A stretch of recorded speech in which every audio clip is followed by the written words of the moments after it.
Testing of Fuji Differential Pressure Transmitter. The transmitter has been set to a calibration range of input signal from 0 to 1000 millibar square root type. For testing, we add a 24-volt DC power supply, some pressurized air as input signal, and a multimeter in order to measure the milliamp output.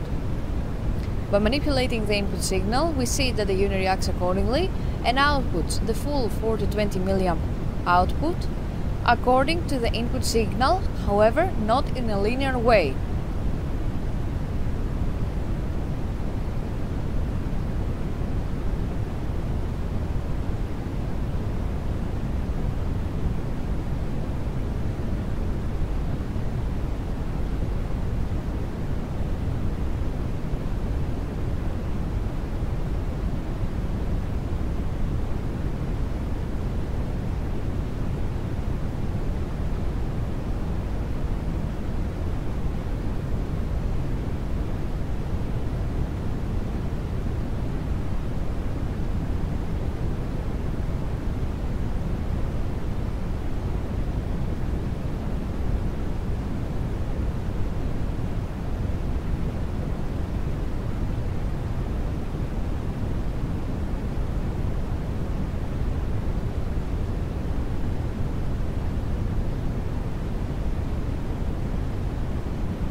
It is now clear that the transmitter is working successfully and is ready to be delivered to the customer.